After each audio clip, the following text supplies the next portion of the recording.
Bonjour, ce tutoriel aujourd'hui peut parler des signaux périodiques.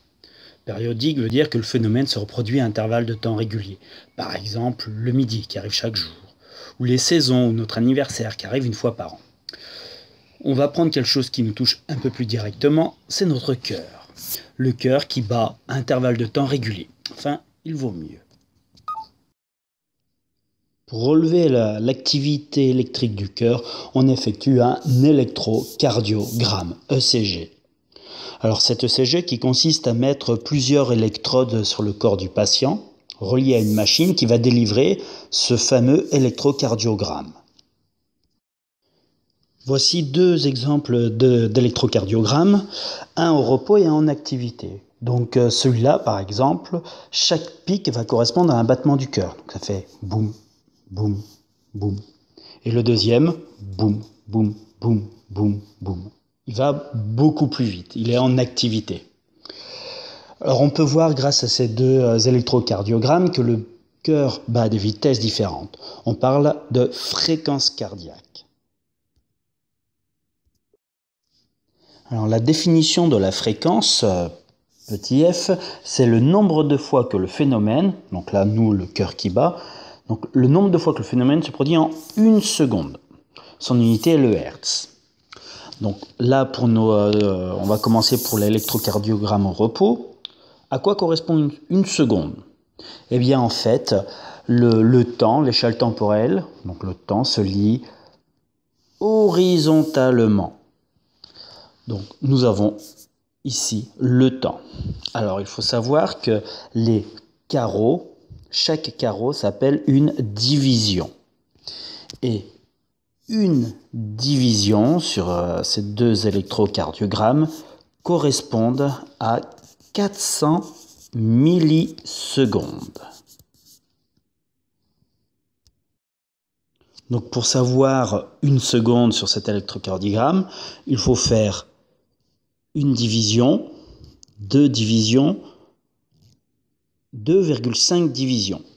2,5 divisions parce que 2,5 fois les 400 millisecondes, eh bien on obtient une seconde.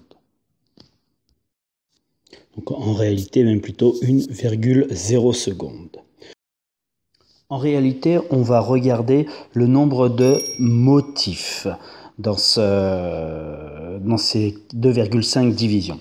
Sachant que le motif, c'est le signal qui se répète. Donc si on part par exemple d'un pic, il faut revenir au pic. Pour avoir un motif, voici un deuxième motif, un troisième motif. Donc dans nos 2,5 divisions, ici, on a combien de motifs? Eh bien en fait, le motif, le voici. Il se fait en environ 5 divisions. Donc en 2,5 divisions, on a la moitié d'un motif. Donc finalement, la fréquence de ce signal est de 0,5 Hz. Car en une seconde, on n'avait que la moitié, donc 0,5 motifs. Pour maintenant le deuxième ECG, on va reprendre 2,5 divisions. Dans ces 2,5 divisions, nous avons un motif et la moitié d'un autre motif. Donc, la fréquence ici de ce deuxième signal est de 1,5 Hz. On peut voir que la variation de la fréquence entraîne un écart plus ou moins grand entre deux battements, entre deux pulsations. Ça veut dire que le temps d'un motif va être différent selon le rythme cardiaque. Alors ce temps d'un motif, en réalité, donc, on va l'appeler la période.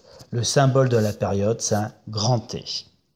Donc pour calculer cette période T, qui représente donc le temps d'un motif, eh bien nous allons le voir tout de suite pour ici. Donc T égale la durée d'un motif ici. Tout à l'heure j'avais dit 5 divisions, j'avais été très approximatif. Donc cette valeur, à mon avis, ne va pas être bonne.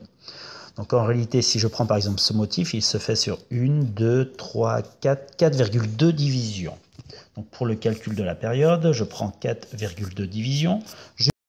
Je multiplie par le temps d'une division, donc 400 millisecondes, et j'obtiens ainsi 1,7 secondes. Attention, les 400 ici sont en millisecondes, et là mon résultat, je l'ai converti en secondes.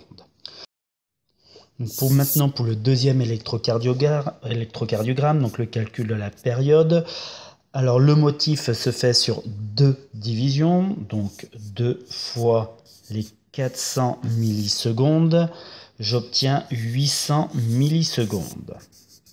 Donc si je fais la conversion en secondes, ça fait 0,8 secondes.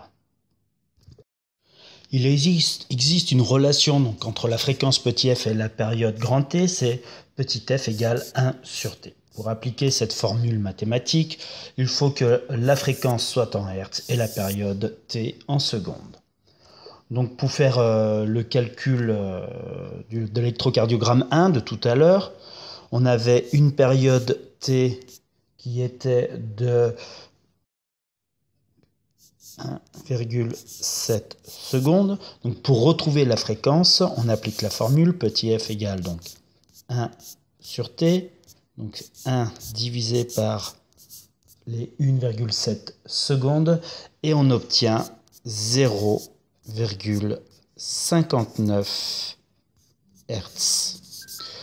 Tout à l'heure, je vous avais dit donc 0,5 Hz, très approximativement, donc on se rapproche tout de même de la réalité, enfin de la valeur plutôt. Nous allons voir maintenant une nouvelle notion sur ces signaux périodiques, c'est un signal périodique alternatif. Donc, lorsque le signal est alternatif, c'est qu'il passe du côté positif au côté négatif.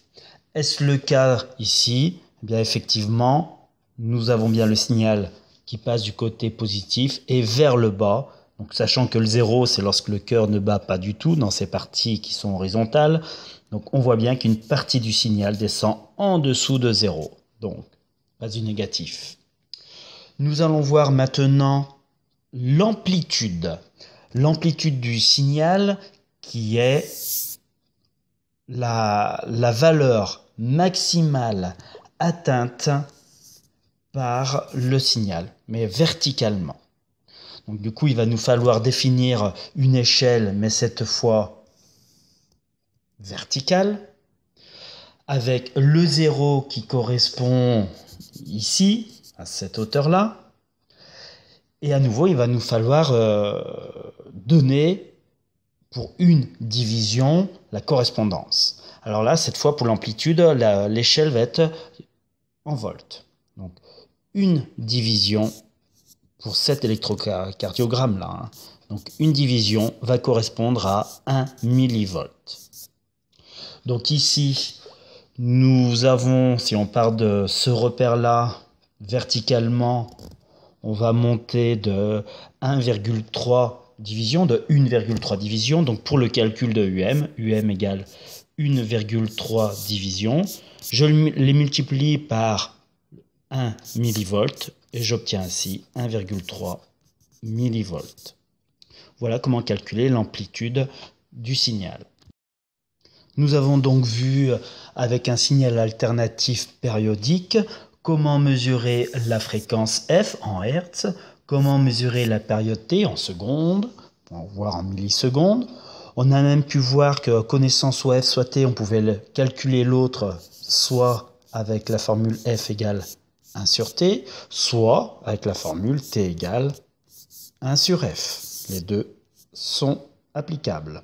Nous avons également vu si un signal pouvait être dit alternatif, si lorsqu'il passait du côté positif et négatif. Et nous avons également vu comment calculer l'amplitude UM du signal en volts. Je vous remercie de m'avoir suivi et je vous dis au revoir.